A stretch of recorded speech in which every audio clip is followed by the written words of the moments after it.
So, Captain America, Brave New World. What can I say other than, this film is so bad, Disney should get a refund.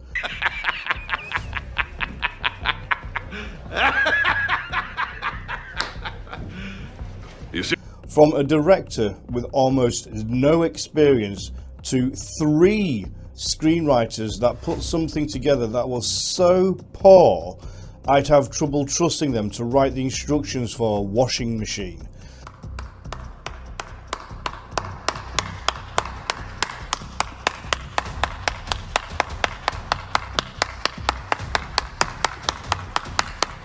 This film has so many problems, it's hard to even know where to start with this.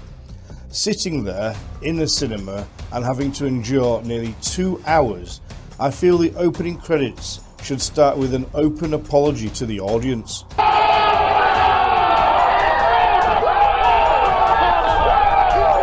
You can tell that this film had multiple reshoots. Not only that, but it seems as though 3 different scripts, old storylines and old material had been used and mangled together to create some sort of abomination. Whoa. Is placed right? What do you mean? Is placed the right tense for something that would have happened in the future of a past that was affected by something from the future? Had will have placed? That's my boy. Before I really take a deep dive into this absolute trash fire, there's something very important I feel I have to say. Sam Wilson is not Captain America. You're not Steve Rogers. You're right. I'm not.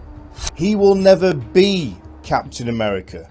You can't just give the shield to a random and say, there you go, now you're Captain America. No, that's not how it works. And yes, before you jump to the comments to say, but Ben, in the comics, this is what happened. I understand that, and in reply to that, all I can say is, when this happened in the comics, it tanked.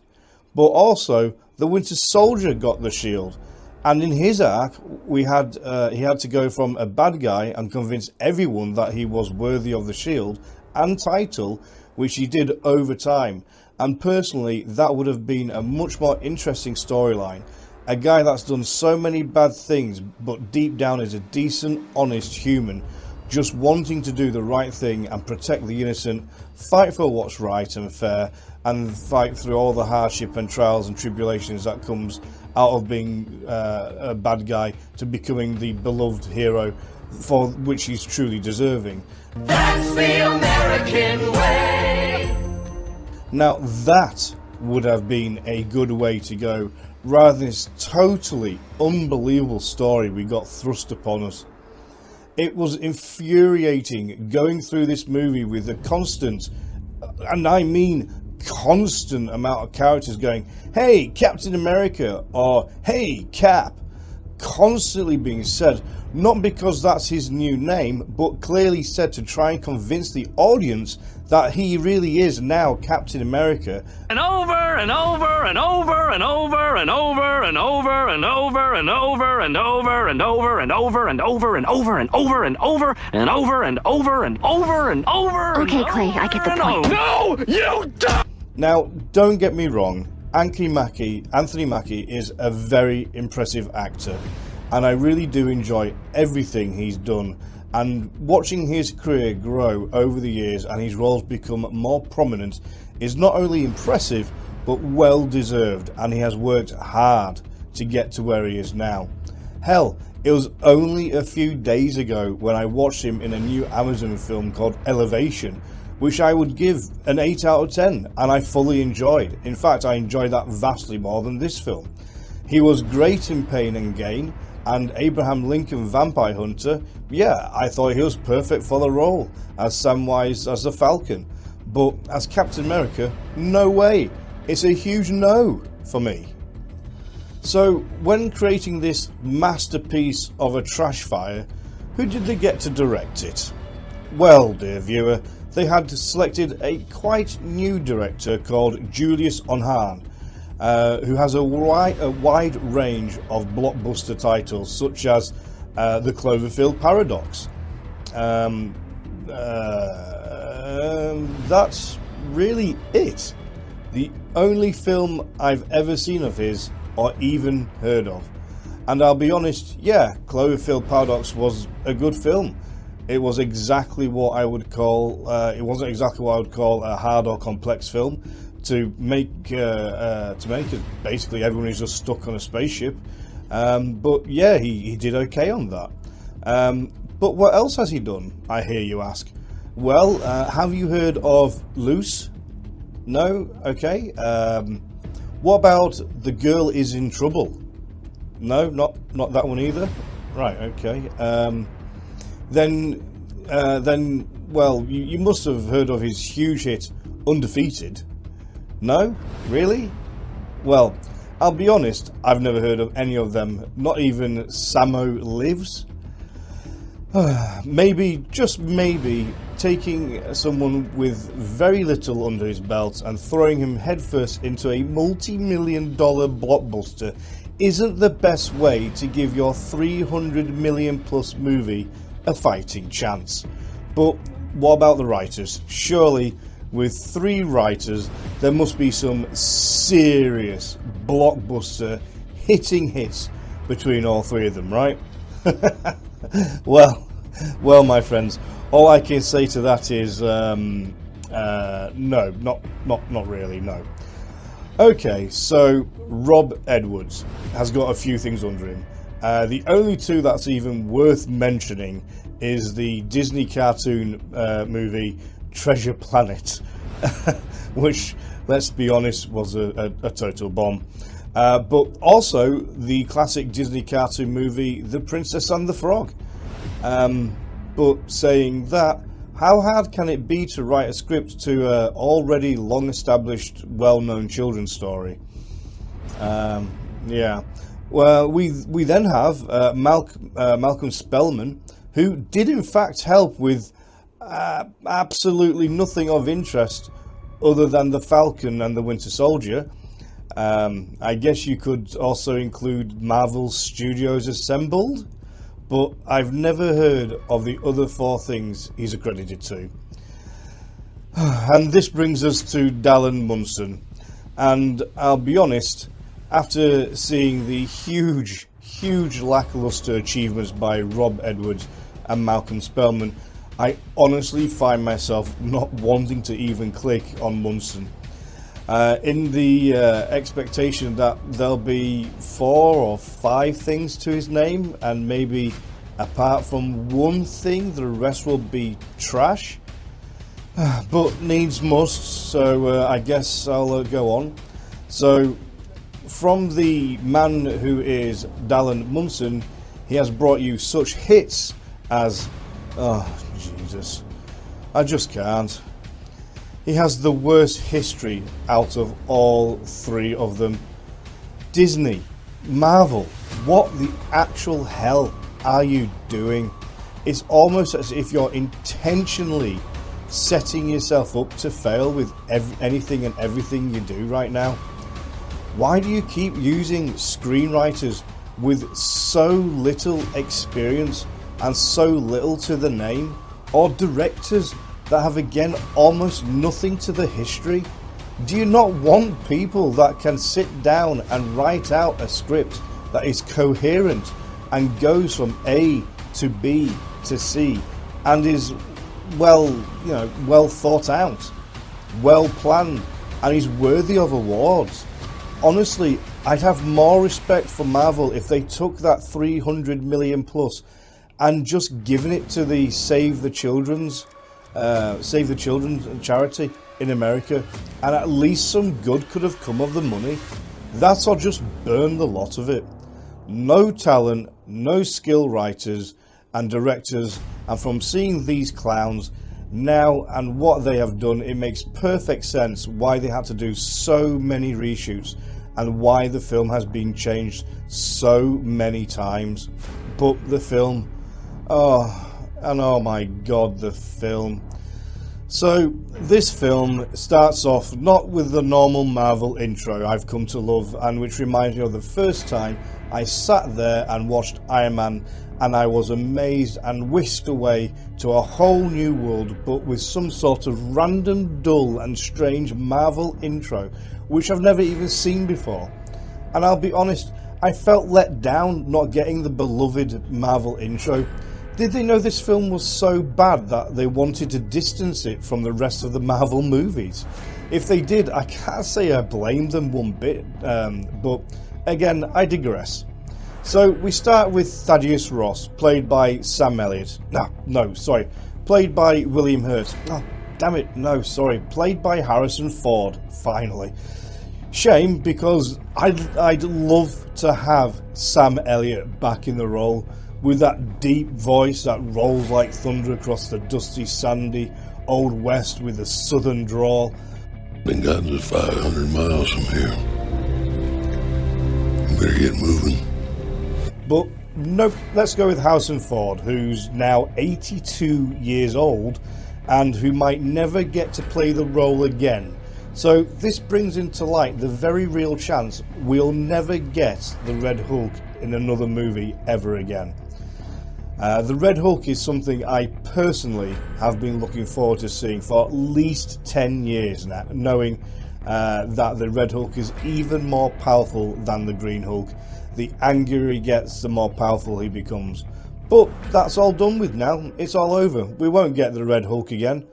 That's unless they literally keep making Harrison Ford work until he's 90 years old, which, considering that it's only 8 years away, could feasibly become a very sad reality.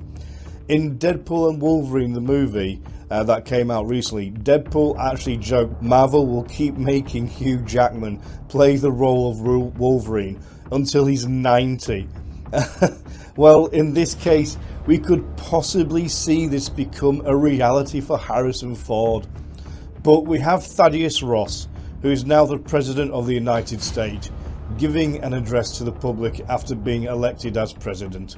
But sadly, we see him desperately asking his staff if anyone has heard anything from his daughter, Betty, as he's deeply sad from losing her in the last film.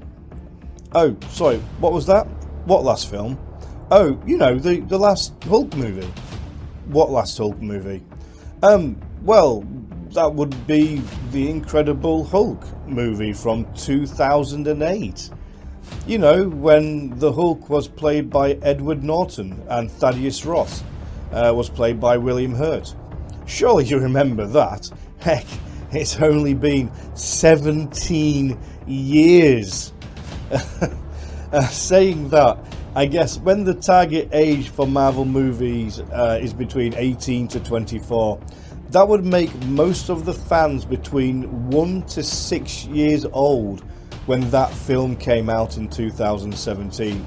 But then when you take into account the Incredible Hulk was a PG-13, that would mean 100% of the target audience won't even have a clue to this very, very old callback to a Hulk movie because they weren't even old enough to watch it when it came out.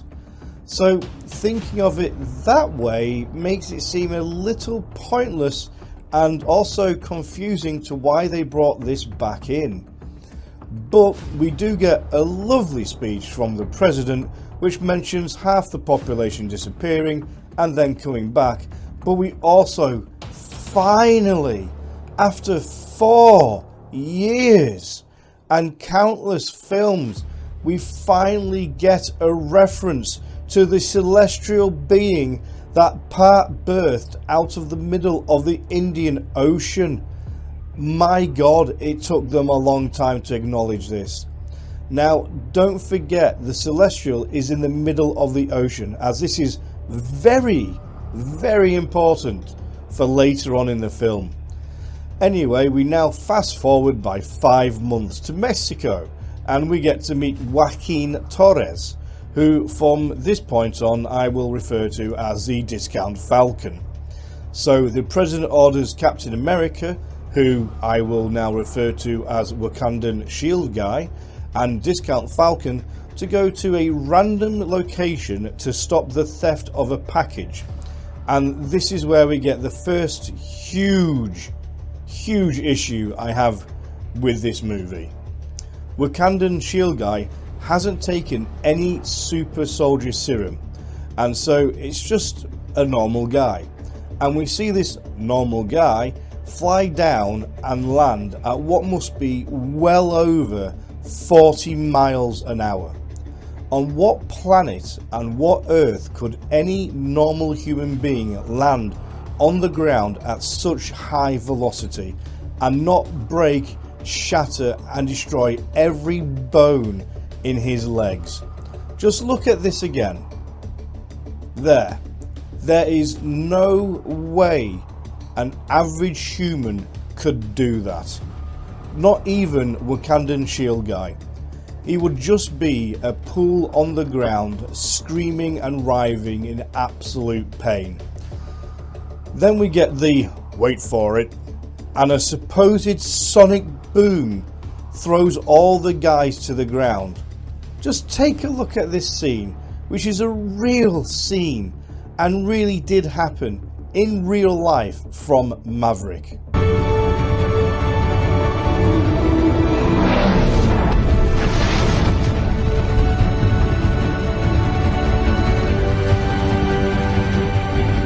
So you see the man stand there, and a plane which has a surface area many times that of the Wakandan shield guy fly fast enough, not breaking the sound barrier though, but flying fast enough without breaking the sound barrier, blow the roof off the hut and make the guy stumble.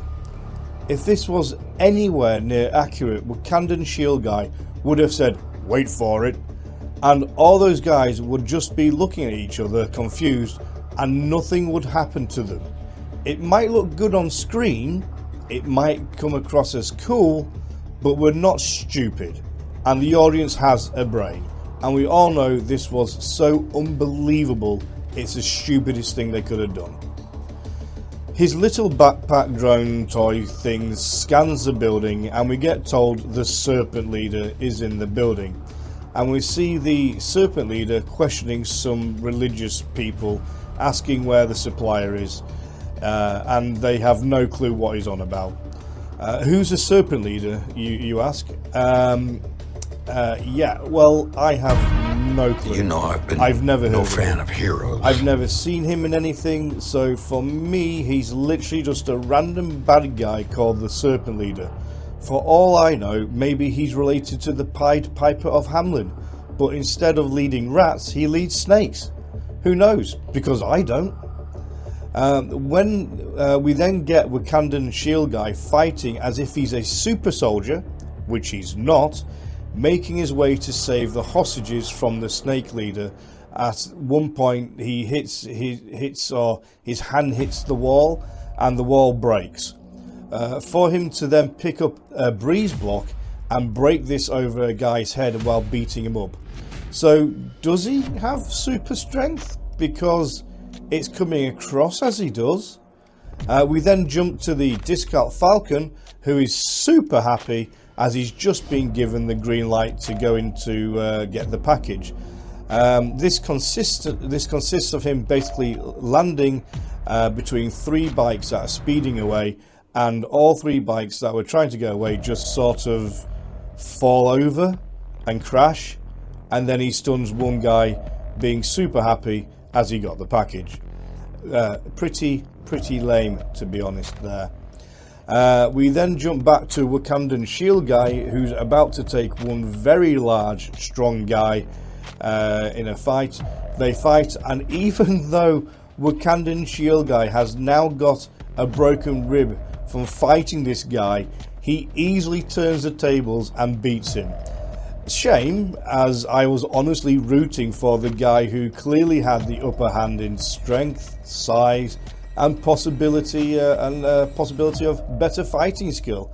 But anyway, they saved the day, and now we're back to Sam Elliott. God damn it, I mean Harrison Ford, who's at his wife's grave, so we, the audience, can get an update that he's no longer the William Hurt of the Incredible Hulk and all over the Marvel films, but is now Harrison Ford and trying to change and be a better person to win back his daughter from the Incredible Hulk, which is Betty. To be honest, we get some more exposition that Wakandan Shield guy has worked out what was really going on with the package, and then we get Discount Falcon wanting to know how he can live up to the name of the Falcon. So Wakandan Shield guy takes him to meet Isa Bradley, who again I've never heard of, I've never seen, but apparently was another super soldier from World War II and a previous Captain America, even though at no point in ever has he been mentioned in any Marvel project, never shown in the Captain America Museum, and never referred to in any of the Marvel movies. In fact, if memory serves, the one true Captain America, Steve Rogers, was the only person ever to become a super soldier, because a scientist died after Steve had been created and all the systems were destroyed. So we were led to believe from Captain America movies so that he was the only one. So who or how this guy even became a thing is beyond me. We do get told that he's been in prison for 30 years and they experimented on him throughout that time. But if Steve Rogers in World War II in present day is very, very old, how is Bradley so much younger than him if he was created around the same time? Anyway, I'm not going down that rabbit hole because there's so many of them. Another massive plot hole there. But we need to prove to the audience that Wakandan Shield guy really is just a normal guy, and when compared side by side to a real super soldier, he can't compete without the super soldier juice. So Wakandan Shield guy manages to grab 2 flags from who I will refer to as Bradley, and then gets a call inviting him to the White House. For some strange reason, Wakandan Shield guy insists that Bradley join him. Now, I'm no expert at all, but knowing or having a rough idea the lengths that the White House go to in regards to security checks on people allowed in to the White House, I have no idea how or why they would agree to let an ex-super soldier who was imprisoned for 30 years and tortured for 30 years and experimented on for 30 years just walk into the White House. What? Bro, what are you talking about, man? What? What the fuck? Damn! Firstly, how would normal security handle a super soldier if he went off the rails? And surely you would expect someone who'd been experimented on for 30 years by his own government to maybe, just maybe, hold a little bit of a grudge towards the office that imprisoned him. So yeah, for me, there's not a cat in hell's chance they'd agree to let him into the White House. We even get a scene where Bradley says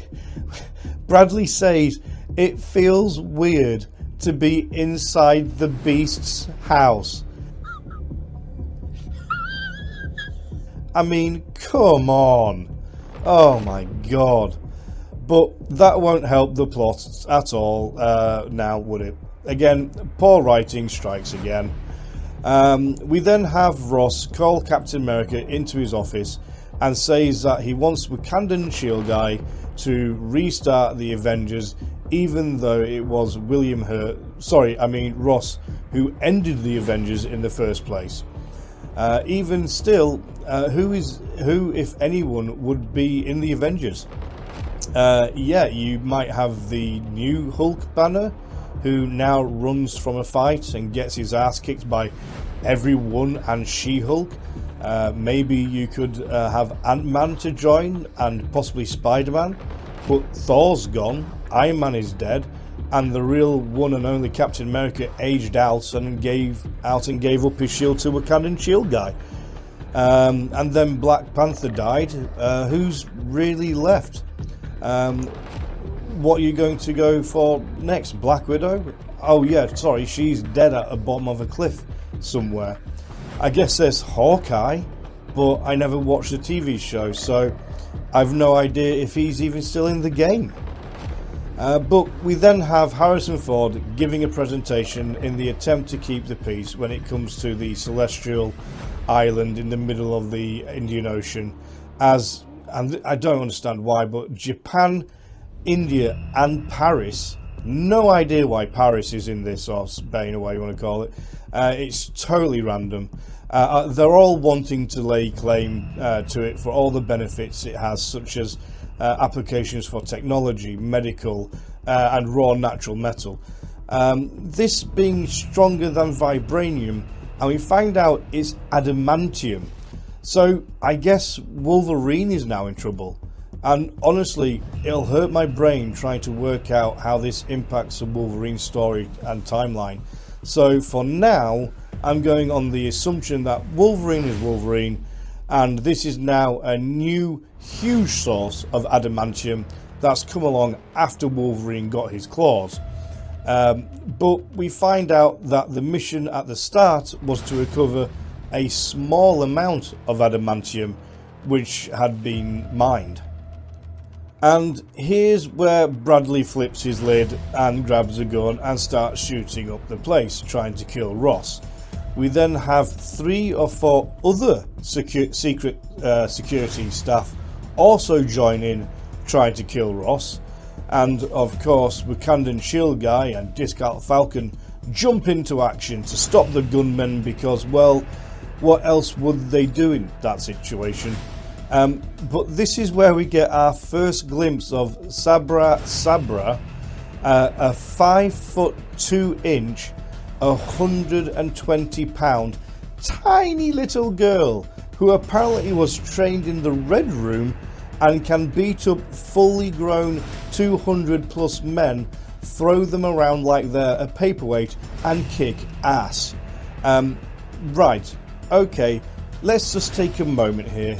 Disney, Marvel, you're trying to tell me that this tiny little girl that weighs less than my large suitcase when it's fully packed is capable of chucking fully grown large men around a room like they're a sofa cushion. She's not even shoulder height to Wakandan Shield Guy, and he's about 5'9", for God's sake. Trained or not trained in the Red Room, I just don't buy it for a millisecond. Secondly, how would anyone trained in Russia in the Red Room as a spy, as an assassin, ever be allowed in the White House, let alone, as we find out, to be the head of security for the President of the United States of America?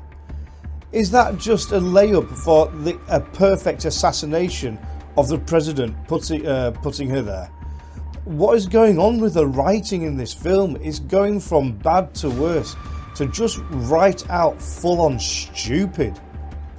We're like 30 minutes into the film and I'm already questioning many things on the level of such stupidity. Not to mention the 8-year-old boy with his father, who's sat right next to me in the cinema right now, has fallen asleep. And he is like the prime target age and audience member. He's 8.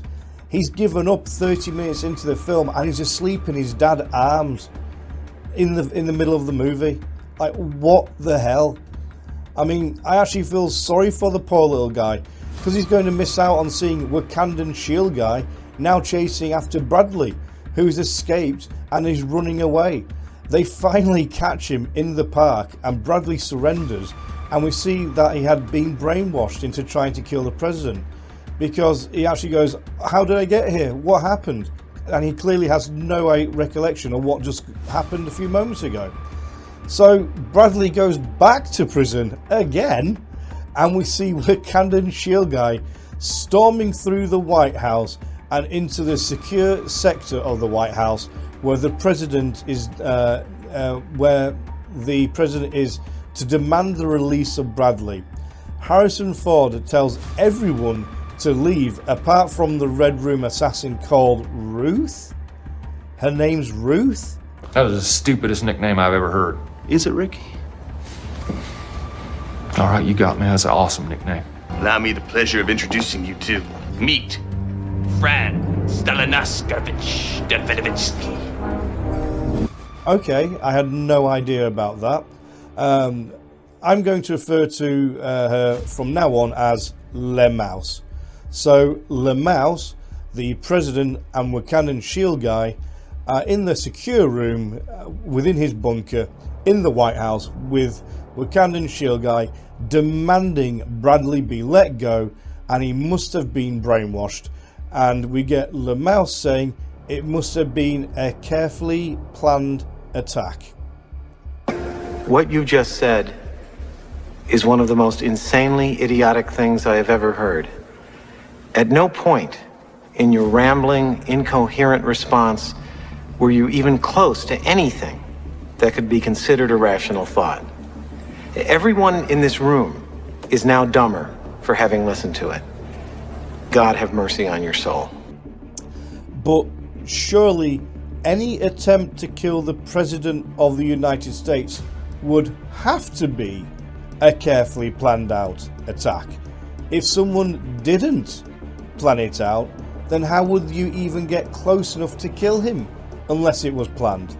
Yet another totally stupid bit of dialogue, not needed but forced in for the benefit of the audience.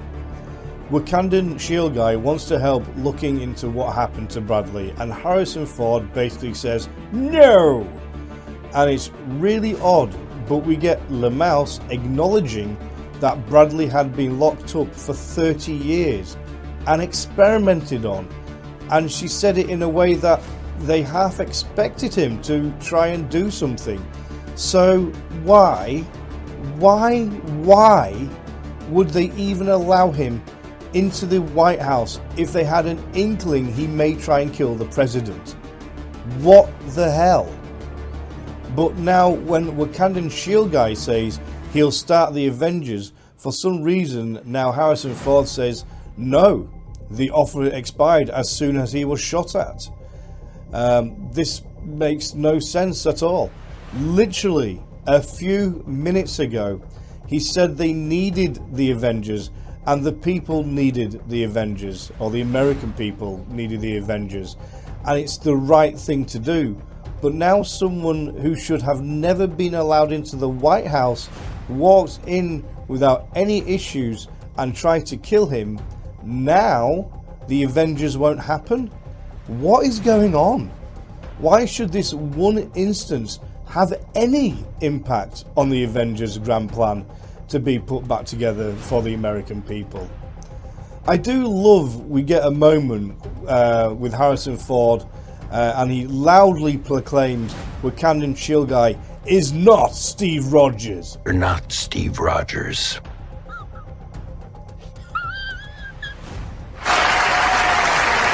And I heard a number of people cheer when he said this in the cinema. That's because every single person I have spoken to all say the same thing. He's not Captain America. And it was personally satisfying to hear it said in the film. Just for the sake of continuity, Wakandan shield guy goes to see Bradley, and big shock and surprise, Bradley had no idea what had happened, and there was a big time gap in his memory. This is so generic storytelling, which we've all seen so many times before. It's a full-on yawn moment. In fact, they could have actually cut this entire bit out and it would have had no impact in any way on the film. The reason I say this is because the very next scene we jump to Discount Falcon speaking with Wakandan shield guy about what happened, and Discount Falcon sees Bradley's phone flashing, which was part of the brainwashing, and they finally work it out.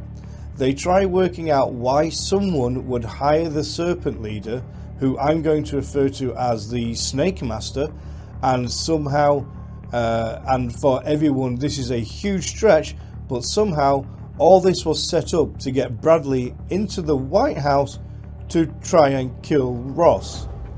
Now, there's a number of reasons this makes absolutely no sense, but just for the fact Bradley would have never ever have been allowed into the White House in the first place says it all, really. Then, as Wakandan shield guy is driving his car, it starts getting shot up by none other than the Snake Master. Out of everywhere he could have possibly been, he just had to be at that exact location at that exact time to just perfectly run into the Wakandan shield guy at that exact moment to try and take him out. That's suspicious. That's weird. Yeah, right. Okay, bit of a coincidence. Now, I want to stress, and here I really stress to you, dear viewer, that Wakandan shield guy is just a normal guy. No special powers, no super soldier abilities, absolutely nothing whatsoever. Somehow, he manages to survive his 4x4 being blown up. What the? Even though we never see him get out or the doors open or anything. We then see a knife fly into his chest, and it's only a few inches away from hitting his heart, which has no impact or effect whatsoever. What? What the? And while Wakandan shield guy and the Snake Master are fighting hand to hand, the Snake Master stabs him in the stomach with quite a large mini axe, and again, this has no impact or effect whatsoever, even though Wakandan shield guy right now has a knife sticking out of his chest and a small axe sticking out of his stomach.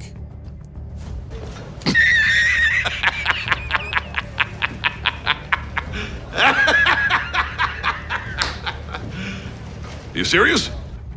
How? Seriously, how? How has this had no impact? My God, Wakandan shield guy doesn't even flinch or act like it's even happened.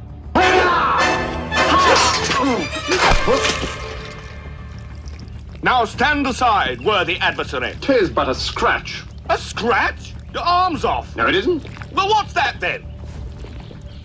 I've heard worse. You liar! Come on, you pansy! Even Steve Rogers, when fighting Bucky, showed serious pain when he was stabbed and shot, and just those two things nearly killed him. Here we have Wakandan shield guy that acts like it didn't even happen, and it's done nothing to him. They just stick a plaster on it, on his wounds, and bandage him up, and that's it. So now he's got a broken rib, he's been stabbed twice, and you wouldn't even know. Anyway, blah blah blah, Wakandan shield guy wins the fight. We then go back to the president in his bunker trying to sort out things with India and Paris, and they basically say nothing will happen until Japan comes back to the table, and that they can't tell them what to do because he's still in his bunker like a scared little kid. I'll be honest, it's about this point I actually looked around and contemplated standing up and leaving the cinema. It was so bad, but I didn't. I stuck it out, and I felt bad about walking in front of all the people watching the film, so I stayed where I was. So Wakandan shield guy and Discount Falcon work out where the call to Snake Master came from, and it's a random remote location called Echo 1 where Samuel Stearns is kept. Yeah, that's right, Samuel Stearns, or aka the leader, who was last seen very briefly 17 years ago in The Incredible Hulk. Yep, we're digging up this poor guy from 17 years ago to try and pad the film out and tie everything together in one coherent narrative. How convenient is that? Wow, how convenient is fucking that? So the leader, who I'm going to call Broccoli Head, had some of Edward Norton's blood drip onto his head, giving him a super IQ. Just for those viewers who never even saw the film, Edward Norton was the previous Hulk, or second iteration of Hulk, before Mark Ruffalo. In an effort to stop Wakandan shield guy and discount Falcon going after Broccoli Head sent people to try and kill the pre-programmed assassins he had programmed to kill Ross, including Bradley. You see, this Broccoli Head can work out every possibility and probability and gets the odds and percentages of what will be the most effective, and then he acts on them.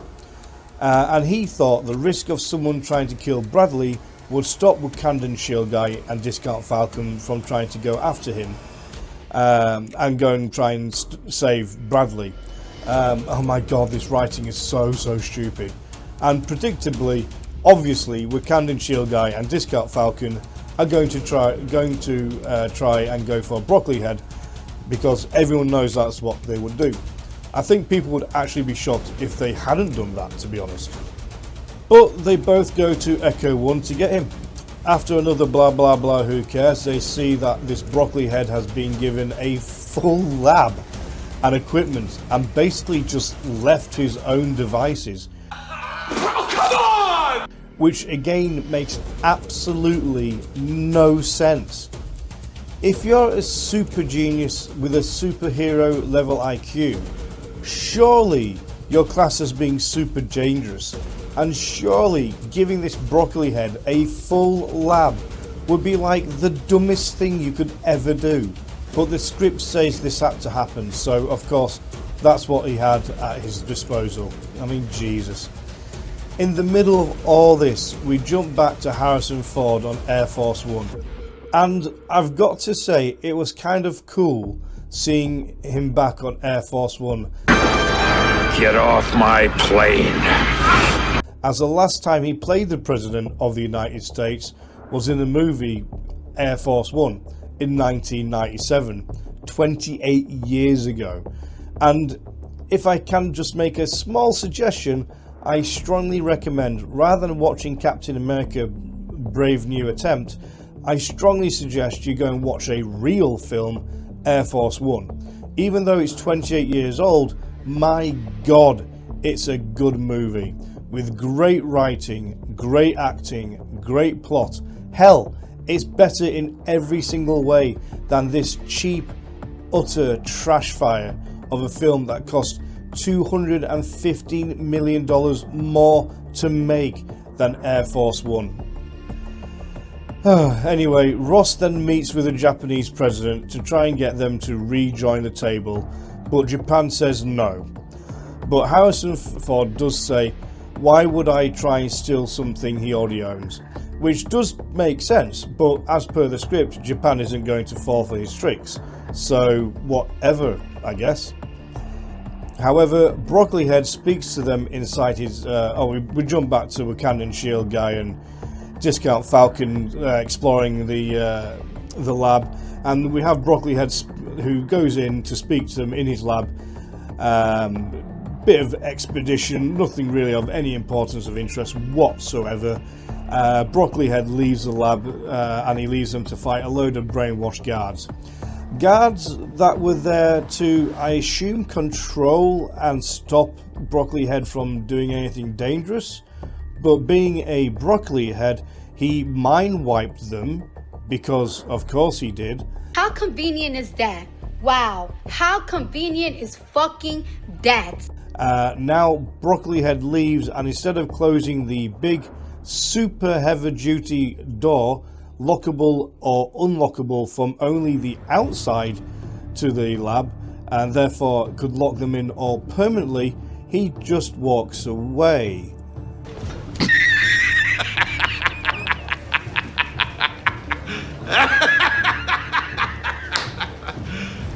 You serious? For a super IQ evil genius, you gotta be some sort of dumb to not lock them in a room which they wouldn't be able to escape from. If you're firstly trying to get away from them, and secondly don't want to be caught.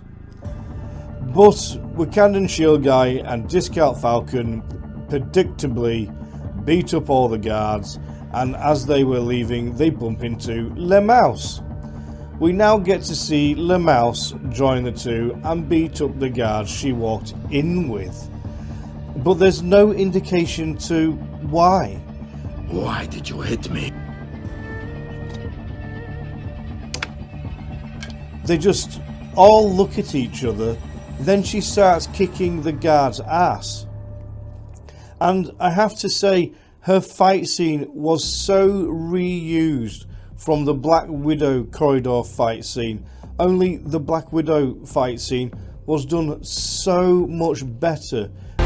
This reminds me, but throughout this film there are a number of scenes that just feel like they've been pulled from previous better Marvel films and just rehashed, only done in a much worse way. And I'll be honest, this scene with her fighting was so utterly bad and fake, it's borderline laughable. There wasn't a single point her fighting where you thought, yeah, I believe she could do those things and kick those guys' ass. It's just such an utter joke.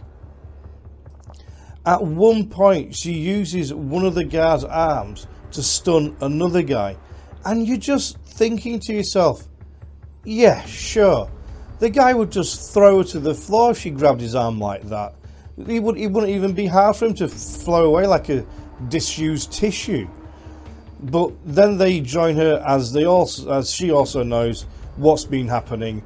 Then her guards outside at the cars, they turn against them when the song Mr. Blue is played over the radios, which we now know as the trigger for people who have been mind wiped.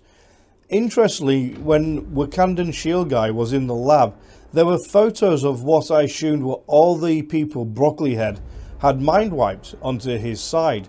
But there are so many guards that apparently have also been mind wiped that aren't on the board, so I guess it's just plot armor. But they have a little scuffle, nothing major, and then they all jump into her car and they drive off. What's really laughable is Harrison Ford. We now find that because Japan won't come back to the table, Harrison Ford is like, well, we'll just take all the resources ourselves. It's at this point I realise I still have no clue what the name is of his #1 agent, this woman, which seems to be very important to him. I've no idea what Discount Falcon's name is, or Le Mouse's name is. We're over halfway through the film, and the only people I literally know is Wakandan Shield Guy and Harrison Ford. Get off my plane. As Harrison Ford. That's it. Oh, I feel, dear viewer, I need to advise you at this point that I've not seen any of the Marvel TV shows apart from Wanda, which was terrible, and Moon Knight. They're the only two Marvel TV shows I've seen. Heck, I couldn't even bring myself to watch the Marvels, which I still don't regret, and I still have zero interest in watching. So this entire review is based on everything I have seen to present date, which is basically just all the movies and 2 of the TV shows. So I'm not sure of all these people or who they are, but as I mentioned, what made me laugh is Harrison Ford throughout the whole film up until this point has been trying to prove to everyone he's changed, from when he was Sam Elliott then to William Hurt being the bad guy, and he is now a reformed, more mature, good guy Harrison Ford. Okay, fine. You either die a hero, or you live long enough to see yourself become the villain. But he just gets angry, slams his fist down, and declares they'll take it all for themselves. Like, what? What happened?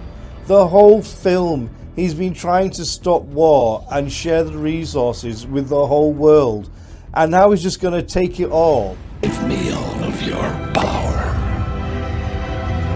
You think you can live with it? Take it! Take it all! What is going on, Marvel? Seriously. Also, just a little side note here. Why is it out of the whole world that wants the resources, it's only Japan and interestingly Spain and India that wants this? It makes no sense. Surely this would be a world stage situation.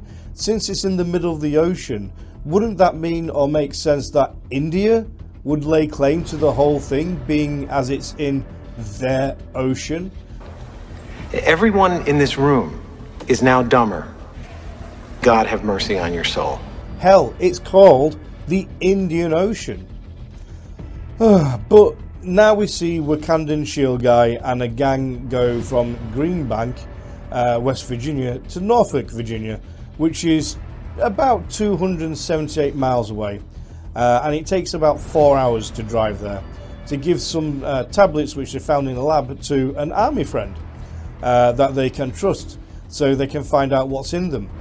Wakandan Shield Guy then talks with Snake Master, who's not dead after getting a knife to the chest. In fact, he's in pretty good health, considering he should be dead, but plot armor. How convenient is that? Wow, how convenient is fucking that? Snake Master tells Wakandan Shield Guy that they actually found Broccoli Head years ago and helped to stabilize him, but some version of Ross also found him and made him an even more of a Broccoli Head to take advantage of his genius broccoli and use that to help help him raise to power. Stop it. Get some help. And of course, he promised to let Broccoli Head go once he was the president. And of course, he lied and never did. And that's why Broccoli Head is trying to start a war to get back at him. Oh, come on! My God. It's again at this point I really want to get up and leave, but we're so close to the end now, I just stuck it out. I saw a few people's faces, a few people in the audience, and they actually face planted at this point, like physically did it, because it was so unbelievable.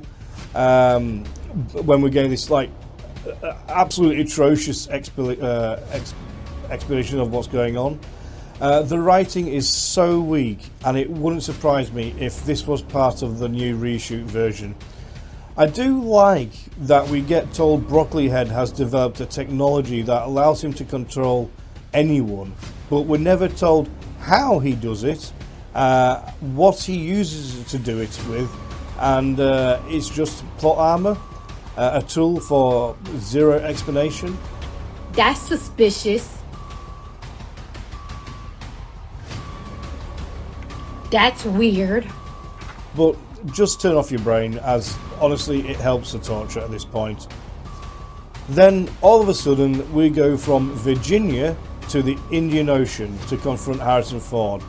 Now bear in mind, Harrison Ford has just gone from Japan to the Indian Ocean, so that's a fair jump, but he got there fairly fast.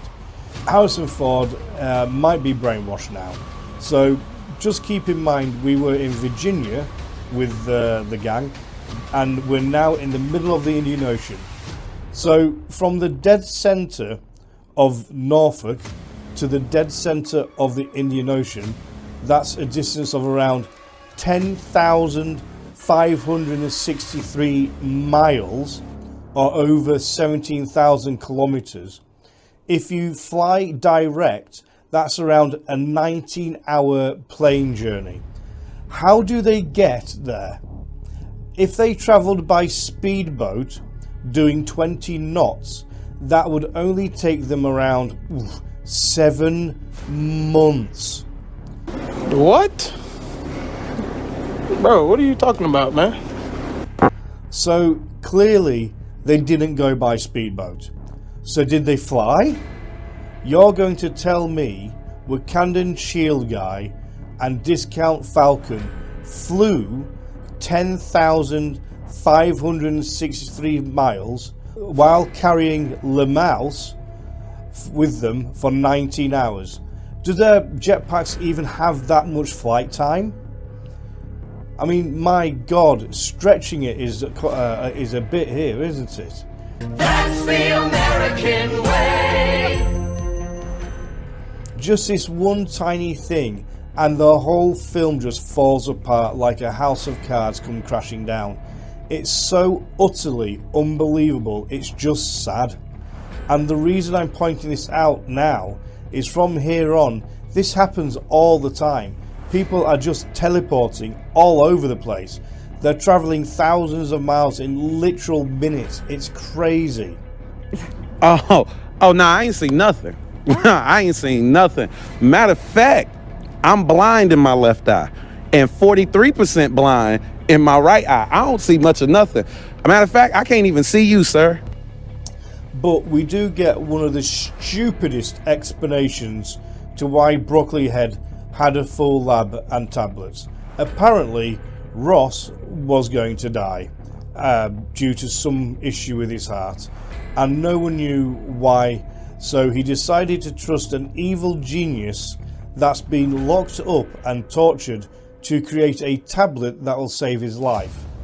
And without question, he's been taking the tablet, which just seems totally unbelievable to me in every way possibly. But apparently he had to do this to prove to Betty that he's a changed man, which he's not, because he just basically started war.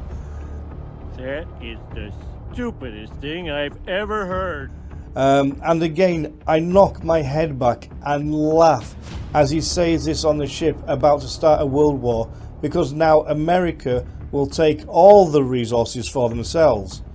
The other interesting thing is, once the evil genius scientists had created this tablet, why didn't they remove the lab? Would they not provide in the lab under extreme scrutiny and extreme surveillance to then have the result created, have the tablets made, and then remove the lab? Wouldn't that make sense? I don't know what an HD is, but my doctor says I have 80 of them. Because surely if you just leave the lab there, he'll continue to do evil things with it. Anyway, yeah, you've really changed a mate on this one. That, you know, he's changed. Absolutely, he's a changed guy. But again, plot armor. But then, due to the damage by Hulk, which I'm guessing is the Hulk from 2008, they needed someone to take the fall, so Ross set Broccoli Head up for this. God, this writing is just so all over the place. Why base a new film for current day audience and current audiences with ties to a film from 17 years ago, which a lot of people might not even have ever seen or heard of, especially when you have a huge range of films from the last 10 to 15 years, which pretty much everyone in the world know about. Surely you'd use those films as reference.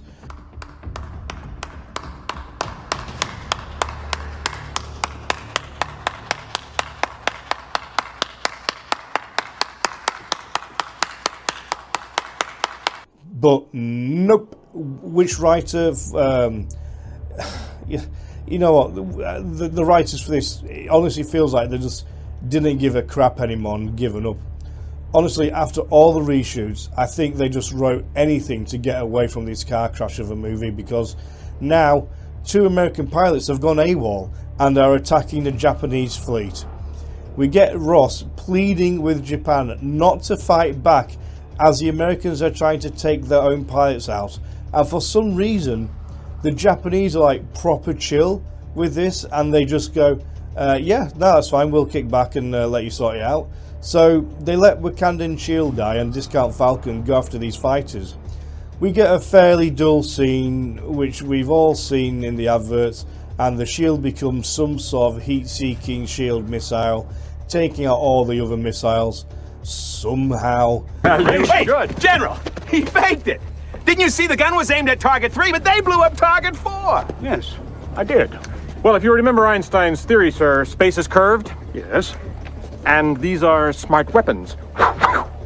Oh, cut the crap! He faked it! It's just one of his scams! And poor little discount Falcon stops a few, but gets downed in the process. Oh well, what a shame. But they both managed to stop the conflict and the war from happening. There was a moment I thought, or should I say I hoped, we were going to see the Red Hulk, but nope, Broccoli Head almost upset the president on a phone call while he was on the ship, but no, nothing happened apart from maybe a little bit of presidential heartburn. Days later, we see Wakandan Shield Guy visiting Discount Falcon in hospital. When the Winter Soldier turns up. Now, as I haven't watched the TV series, I'm guessing I missed a lot, because the Winter Soldier is now running as a governor or something. Like, right, okay, that's not believable at all. We then get a really vomit-inducing speech from the Winter Soldier to really get the audience to go, yeah, he really is Captain America. You're not Steve Rogers. And yeah, no, he's not Captain America. And it's this that just comes off as very, very sad, very cringy, and a lame attempt to push the narrative again. And again, it utterly fails, just like the countless other times they've constantly, throughout the film, tried pushing that he's Captain America on us.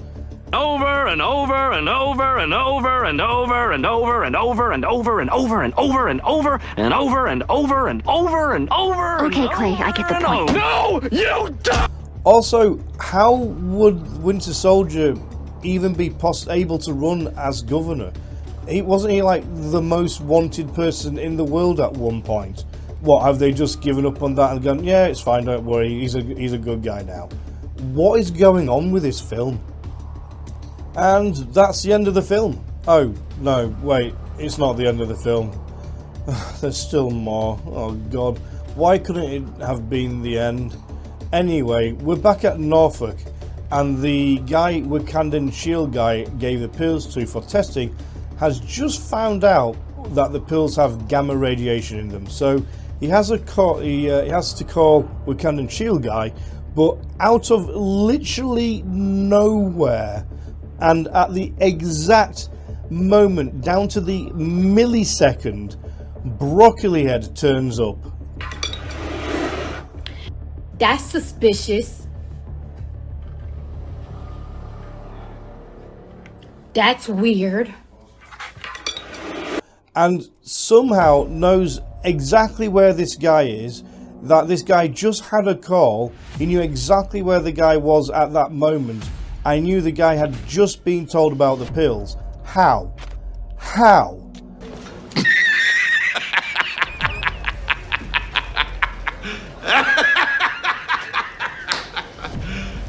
You serious?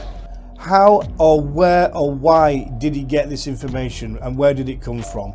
This is just so utterly unbelievable. I just fully checked out. My brain is officially turned off now, as I just can't anymore. This is the most convenient plot device or plot thing ever to happen, from when the Snake Master happened to just perfectly show up at the right time. What an absolute joke. The writing is terrible. Don't ask questions. Just consume product and then get excited for next product. But Broccoli Head tells the guy he can't let Wakandan Shield Guy know where the results, and just kills him. And with some sort of sonic sound wave device. He actually tells him he doesn't want to kill him and he's sorry for this. So you couldn't knock him out and take his phone? No, you had to kill him. But we're now back at the White House, and Harrison Ford is giving an address to the public about making his promise come true. We also had a call from Betty saying that she was she wasn't really sorry she wasn't there. Blah blah blah. It's really boring. One thing I want to mention here, okay, is the Wakandan Shield guy had gone to the hospital because that's where Discount Falcon had gone. So he was at hospital on the land, and they were acting as if they just got there and he was being operated on. The aircraft carrier has full medical services. When they picked him out of the water, why didn't they rush him onto the aircraft carrier and give him emergency medical treatment there?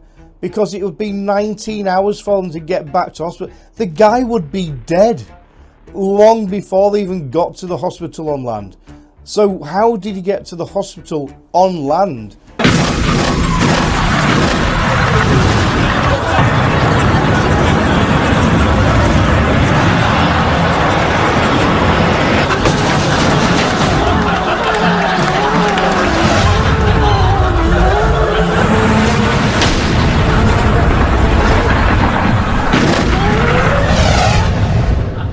And for them to operate there, why didn't they do it on the ship?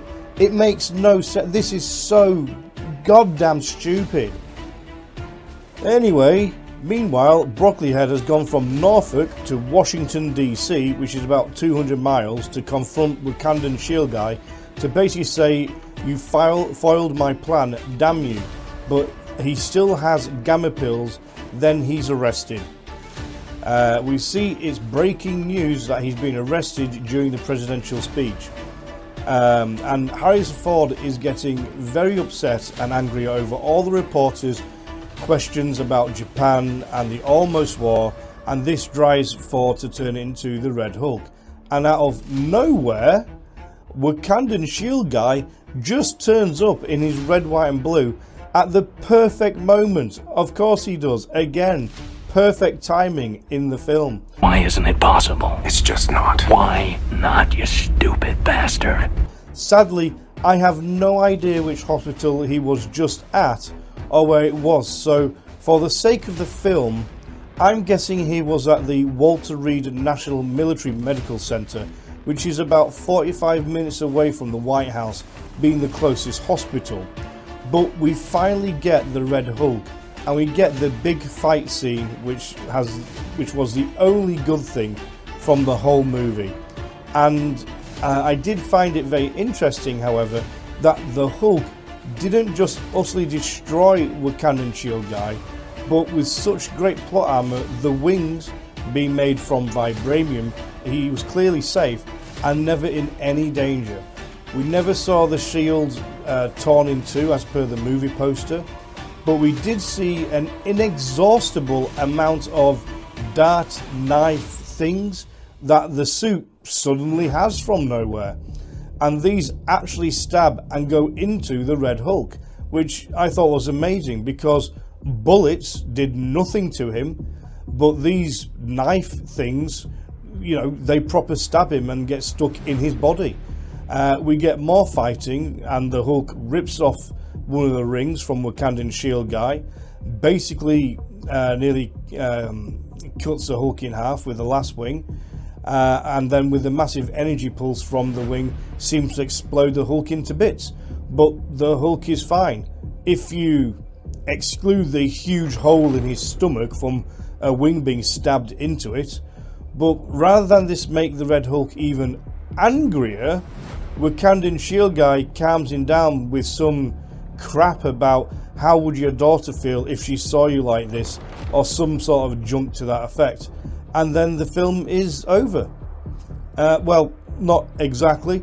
To be honest, at this point you may as well just get up and leave, because honestly there's nothing of interest left to see.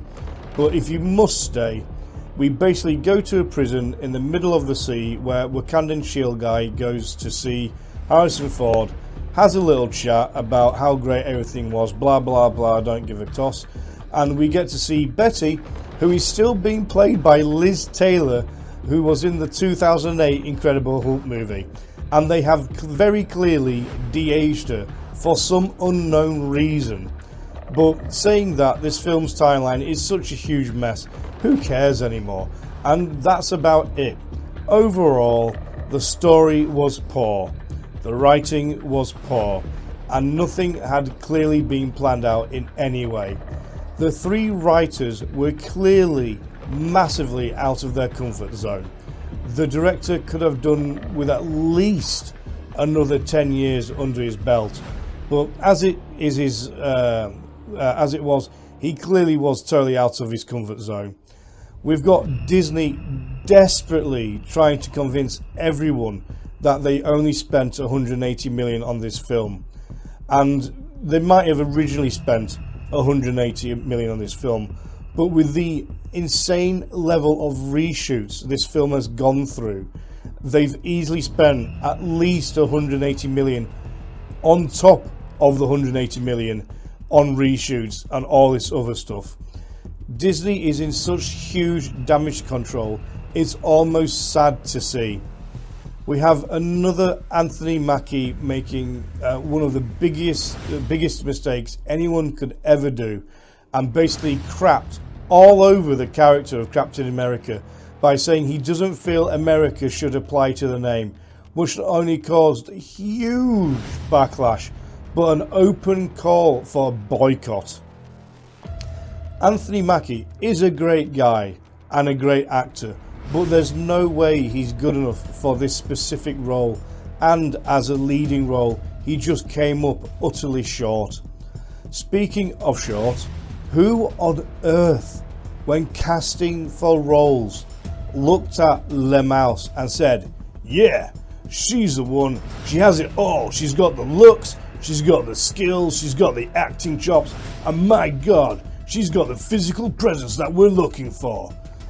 Either they were on some sort of extremely strong narcotics, or they had major problems with their eyesight.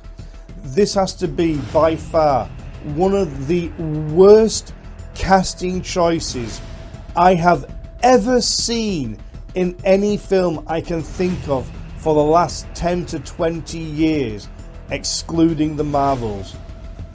Bradley had the physical appearance to look like the role, and it would have been great to see more of him as a super soldier doing stuff in the film, but unfortunately, as I've no idea who he is, I just found it more confusing for the history of the franchise and who or where he came from.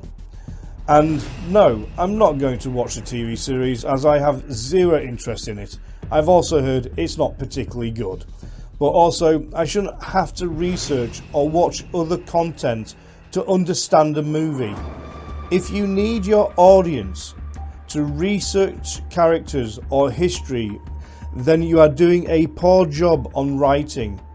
I have no idea why they kept bringing things into this film from a movie that happened 17 years ago. I thought the look of Broccoli Head was so bad it was funny, even to the point I honestly felt sorry for the actor playing the role, as he looked like such an utter fool. It was worse than the Green Lantern.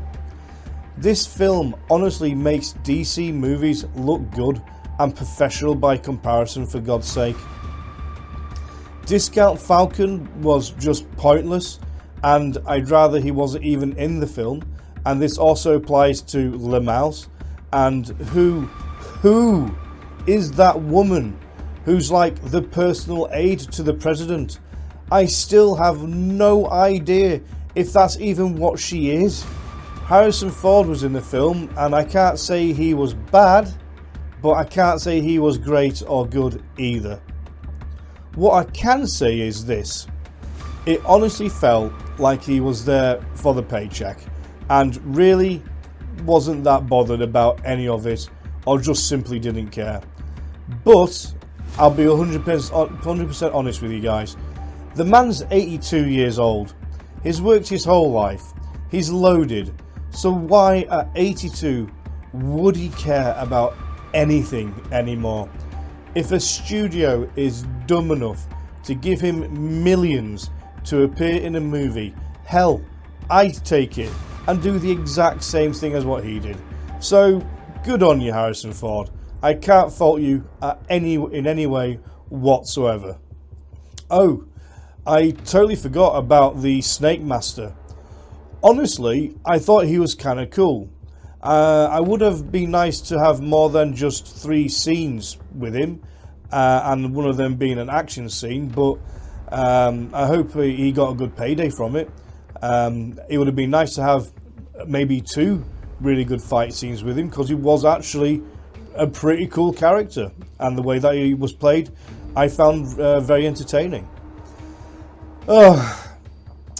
Overall, from the terrible writing and directing to the shocking script, the quite bad CGI, which I do not blame on the people who did the CGI, as they're more likely to have had so little amount of time to do everything because of the constant reshoots.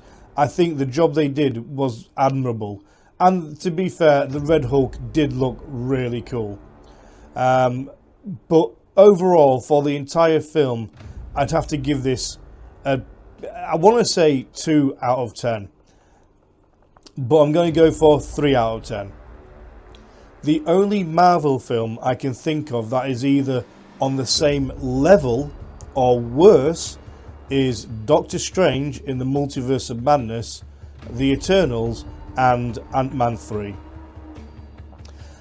I honestly, I just don't understand the direction Marvel is going in anymore.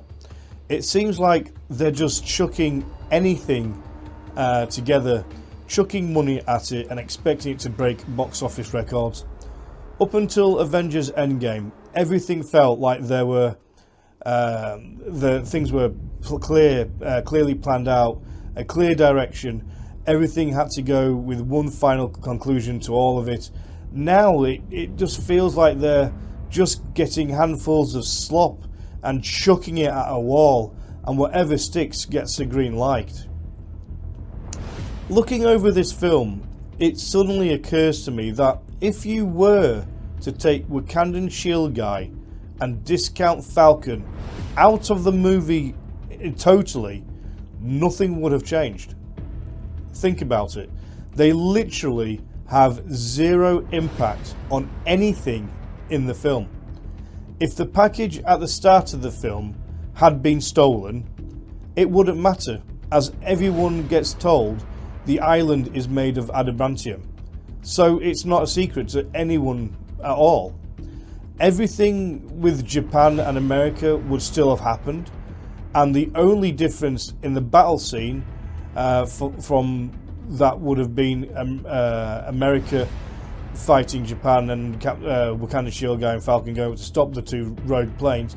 It would have been instead America just launching more planes of their own to take down the 2 rogue pilots, ending in the exact same result. Broccoli Head would have still got Ross to go Red Hulk, and he would have still been and Broccoli Head would have still been arrested. And in regards to the Red Hulk calming down, all they would have needed to do is to get Betty to turn up and chill him back out into Daddy Dearest. So yeah, the Wakandan Shield Guy and Discount Falcon had literally no impact on the film at all, and he could have completely taken them out of the film and had the exact same film. I honestly wish that after Endgame they had stopped with all the films and TV shows, maybe taken 5, maybe 10 years off everything, not made any TV shows, not made any more movies, just stopped. Everything stopped, and just let people have a rest from the whole franchise.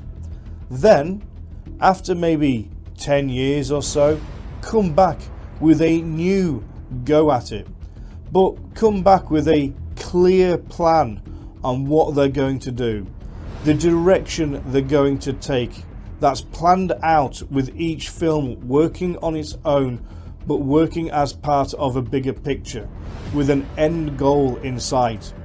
Taking the time to hire real writers with true skill and a love of the genre that can create a new amazing world and take us on a well-written, well-thought-out, planned journey. Then got the real talent in for the directors, and you know what I wish? I wish that if they had done this, the people they got in to do the writing and the directing of everything was based on those people being the very, very best for those roles, and it not being based on what they believe in or what colour skin they have, but employed people who have the real skills and the real talent to bring the very best out for the franchise.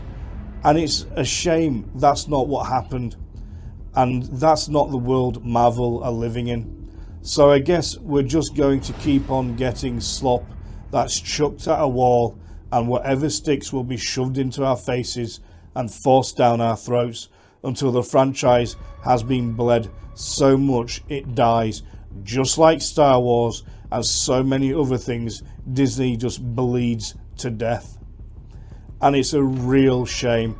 If they'd taken a 10-year hiatus, they could have spent 10 years crafting an even greater masterpiece than what they pulled off with all the Avenger films and Endgame and all that combined. Well guys, I hope you like this short review. Honestly, this has taken a huge amount of work with well over 8,000 words, and the effort not only to write but also to edit and create a background. So on this one occasion, I will humbly ask you to subscribe. It will be vastly appreciated, and if you do like this specific content, then please put a comment down below, and I'll be happy to look into trying to do more of these. But for now, I'm BenSabers. Thank you for subscribing to my channel, and I'll see you all in the next video.